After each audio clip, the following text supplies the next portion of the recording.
항등식과 나머지 정리를 볼 거야. 근데 우선 여기서 항등식이 뭔지를 정확히 알아야 돼. 자, 항등식의 정의는 그냥 문제에서 어떻게 나왔냐면 쭉 나왔어요. 그냥 항등식이 뭐냐? 중학교 때 배운 게 주어진 식의 문자에 어떤 값을 대입해도 항상 성립하는 등식이야. 뭐 예를 들면 이런 경우지. 위에서 뭐 여기다가 x제곱은 3x가 있어. 아니 이거 말고 x 플러스 1의 제곱은 x제곱 플러스 2x 플러스 1이 있어. 그럼 x에다 1을 대입하면 얘는 2가 되니까 4가 될 것이고 1을 대입하면 얘는 1 플러스 2 플러스 1이니까 얘도 4가 돼. 아, x에다 1을 대입했더니 얘 4고 얘도 4가 되니까 같네. x에다 0을 대입하면 1이 되고 1이 돼. 아, 그게 똑같네. 항상 좌변과 우변이 어떻다? 같아지는 식이 항등식. 근데 얘는 1을 집어넣었더니 1번 같은 경우는 x에다 1을 대입하면 좌변은 1, 우변은 어때요? 3. 같지 않네요. 우리 이런 식으로 무슨 식이라고 한다? 방정식이라고 한다 이거야. 이렇게 정의에 대해서 배웠는데 얘는 표면적인 의미입니다. 그럼 항등식의 실질적인 의미가 뭐냐 이거지. 이걸 알아야 되는 거야. 표면적인 의미는 그냥 x에다 어떤 값 대입해도요 항상 성립해요. 그럼 어쩌라고? 할 게 없어. 그게 아니라 이제 우리가 이거 항등식이란 것은 바로 뭐냐면 요거랑 같습니다. 이 트랜스포머 알죠? 트랜스포머. 그 얘 자동차야. 자동차가 변신을 해. 근데 뭐가 됐어? 로봇가 됐어. 그 로봇랑 자동차랑은 모양은 달라. 근데 결국 둘이 어때? 같다라는 거야. 이거 우리 트랜스포머라고 하잖아. 이걸 변형시켰다고 하는 거거든. 이게 굉장히 중요한 거야. 그럼 항등식은 뭐냐면 자, x 플러스 1의 제곱이 있어. 얘를 뭐 했지? 정개했단 말이야. 어차피 얘랑 똑같은 놈이야. 그럼 얘를 갖다가 x제곱 플러스 2x 플러스 1을 인수분해 한 게 바로 x 플러스 1의 제곱이라고. 그러니까 항등식이란 하나의 식을 뭐라고 하냐면은 하나의 식을 어떻게 하는 거야? 변형시키는 겁니다. 어떻게? 우리가 알 수 있도록.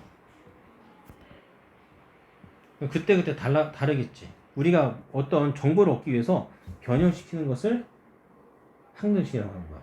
그러니까 항등식은 뭐라고? 식을 변형시키는 거야. 근데 변형시켜도 어때? 두 식은 어떻다? 같다. 그러니까 어쩔 수 없이 뭐 하면 돼? 1을 대입하면 똑같겠지. 그럼 이제 보면은 그럼 이제 그 다음 뭐냐면 항등식의 성질이 있단 말이야. 성질이 바로 뭐냐면 요거랑 똑같아요. 여기 배운 정의입니다. 정의. 어떤 값을 대입해도 항상 성립한다. 보세요. 등식이 있는데 ax제곱 플러스 bx 플러스 c는 0이 x에 대한 항등식이면 항등식이야? 그럼 정의가 뭐였어? x에 어떤 값을 대입해서 항상 성립하잖아. 그래서 x는 0, x는 1, x는 마이너스 1을 대입한 거야. 그래도 어때? 등식은 성립한다. 그래서 x는 0, x는 1, x는 마이너스 1을 집어넣어서 뭘 한 거예요? 연립해서 푼 겁니다. 그랬더니 a, b, c가 어떻게 나왔어? 0이 나왔다고. 아, 여기서부터 알 수 있는 게 등식이 이제 이 등식이 항등식이라면 이 각각의 개수들은 항상 뭐가 된다? 0이다라는 뜻이야. 개수들이 항상 얼마다? 0이다라는 거야. 뭐가 될 때? 등식이 항등식이 될 때. 자, 이 좌변을 항상 간단하게 해가지고 는 0으로 나타냈을 때 개수들이 얼마가 된다? 0이 된다. 자, 그 다음 거꾸로 얘기해가지고 어떤 등식이 있어. 근데 A랑 B랑 C 모든 개수들이 뭐가 되었어? 0이래. 그럼 반대로 어떻게 할 수 있다? X에 어떤 값을 대입해도 항상 성립한다. 그럼 얘도 뭐라고 할 수 있다? 항등식이라고 할 수 있다라는 얘기야. 자, 그럼 예제일본을 보면 등식이 존재하지? 등식이 존재하는데 ax제곱 bx 플러스 c를 더한 거랑 a 프라임 x제곱 b 프라임 x 플러스 c 프라임이 x에 대한 항등식이면 뭘 성립하래? 얘가 같다라면 설명하라 나왔단 말이야. 그럼 항등식이다? 그럼 항등식이란 말이 나면 식을 어떻게 알아? 변형시켜라 이 말이죠. 그냥 아까 했던 게 항등식은 뭐만 있었어? 우리가 알았던 게 ax제곱 플러스 bx 플러스 c는 0이꼴. 그러니까 모든 식을 좌변으로 옮기고 간단하게 우변은 0으로 두어라. 그랬을 때는 어떻게 한다? 항등식이면 개수들이 전부 다 얼마가 되더라? 0이 되더라.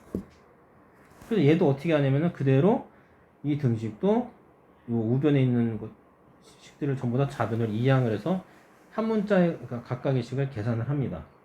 그럼 여기 있는 a 빼기 a 프라임이 0이 될 거고 b 빼기 b 프라임이 0이 될 거고 c 빼기 c 프라임이 0이 될 거 아니야. 그래서 a랑 a 프라임, b랑 b 프라임, c랑 c 프라임이 같을 수밖에 없다. 오케이? 자, 여기서 이제 우리가 따지는 게 뭐냐면 두 가지로 풀 수 있다라는 거야. 자, 항등식이라면 자, 다음 등식 x에 대한 항등식이다. 그렇다면 간단히 정리하는 방법이 두 가지가 있어요. 이것처럼 우변이 0이 되게 만드는 방법과 얘는 좌변은 0이 되는 거. 이렇게 얘를 하나의 한 변으로 다 옮기는 간단히 하는 방법이 있고 2번 같이 좌변 따로 우변 따로 식을 놔두는 경우가 있다고. 그럼 좌변 따로 우변 그러니까 이렇게 는 0이 됐으면 이 개수들이 전부 다 뭐가 되게 하면 돼? 0이 되게 하면 되는 거고 좌변과 우변 이렇게 놔뒀을 때는 어떻게 하면 될 거야? 각각의 개수를 비교하면 됩니다. 그럼 여기서는 1이 있으니까 x제곱의 개수는 1인데 여기서는 b니까 1은 b가 되고 여기서는 x끼리 비교하면 a는 3이 될 거고 상수항끼리 계산하면 5는 마이너스 c가 될 거고 이렇게 해서 a, b, c 값을 구할 수 있다는 얘기야. 자, 그러면 마지막으로 이제 미정계수법을 한번 더 해볼게요. 미정계수법은 뭐냐면 아까 개수 구하는 방법이야. 개수라는 게 이제 x랑 곱해진 수죠. 개수를 미정 알고 싶다는 얘기야. 그러니까 미정은 아직 알 수 없다는 얘기지. 알 수 없는 개수를 알게 하는 방법이야. 그러니까 미정계수법은 개수 알고 싶어요. 개수를 구하는 방법. 항등식을 보면 방정식은 x 값을 구하는 거고요.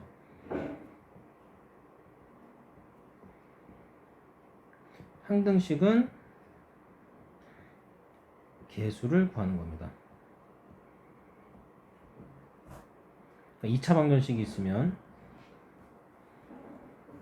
자, 우리가 근해 공식 썼죠? 2a분의 마이너스 b 플러스 마이너스 루트 b제곱 마이너스 4ac 지금 이게 뭘 구했어? x 값을 구했잖아. 하지만 항등식은 무엇을 구하는 거다? 개수를 구하는 거다. 아까 ax 플러스 제곱 플러스 bx 플러스 c가 0이면 a는 0이 되고 얘가 항등식이라면 a는 0, b는 0, c는 0. 이처럼 얘는 항등식은 개수를 구하기 위해서 쓰는 방법이고 방정식은 x의 값을 구하기 위해서 쓰는 방법인 거야. 자, 이제 항등식에서 개수 구하는 방법 첫 번째 두 가지 방법이 있습니다. 자, 2번을 볼게요. 다음 등식이 x에 대한 항등식이 되게 하는 상수 a 값을 구하시오. 자, x에 대한 항등식이 된다? 딱 식을 보니까 어떻게 돼 있어? 딱 식을 보니까 얘는 좌변이 이렇게 있고 우변은 정리가 돼 있네. 그럼 좌변을 한번 그냥 전개해 볼까? 좌변을 쭉 전개하면 이런 식이 나와요. ax제곱 플러스 b 마이너스 2ax 플러스 a 빼기 b는 마이너스 1은 뭐가 나와 이제 우변 그대로 x제곱 플러스 3x 마이너스 5지. 그럼 아까 했잖아. 이렇게 되면 뭐가 똑같다고? x제곱의 개수끼리 같고 그 다음에 x항의 개수끼리 같고 상수항의 개수끼리 같다. 이렇게 나타내는 방법 방금 했었잖아. 그거 우리 뭐라고 하냐면은 개수끼리 비교한다. 개수 비교법이라고 하는 거야. 근데 아까 항등식을 처음에 배울 때 x의 값에 어떤 값을 대입해도 항상 성립한다고 그랬지. 그래서 이제 여기다가 그래가지고 이제 A, B, C 0 대기 아까 했었단 말이야. 그래서 여기다가 딱 보니까 X에다 얼마를 대입하고 싶은 거야? 얘는 1은 안 대입했네? 얘는 그냥 여기서 뭘 대입했냐면 0하고 2를 대입했어요. 0을 대입해가지고 했더니 0, 0이면 어떻게 돼? A 빼기 B 빼기 1은 마이너스 5가 나와서 요 관계식 하나 나오고, 그 다음 2를 대입해가지고 또 A 플러스 B는 6이라는 식이 나왔단 말이야. 그 두 개를 또 뭘로 풀었다? 연립방정식으로 풀었네. 그래서 A 값과 B 값을 구했지. 그러니까 이렇게 어떤 적당한 수를 대입해서 개수를 구하는 방법이 있어요. 우린 얘를 뭐라고 그러면은 수치 대입법이라고 하는 거야. 그러니까 항등식에서 개수를 구하는 방법이 그냥 전기에서 개수들끼리 비교하는 개수 비교법, 그 다음에 적당한 수를 대입하는 수치 대입법이 있다라는 얘기죠. 근데 그건 어떻게 하냐? 식을 보면서 하는 거야. 식을 보면서. 자, 이거 딱 봤을 때 다음 등식 x는 항등식이 대기하는 상수의 값을 구하시오 했지? 자, 이건 어떻게 하면 되겠어요? 가만 보니까 숫자를 대입하는 게 편할 수도 있겠지. 그 숫자를 대입하면 되고, 그 우리 수치 대입법, 아니면 얘를 그냥 모르겠다 싶으면 전개해서 비교를 해도 되고. 근데 첫 번째 개수 비교법이랑 개수 비교법은 어떻게 한다? 전개해서 개수끼리 비교하는 거. 두 번째는 수치 대입법.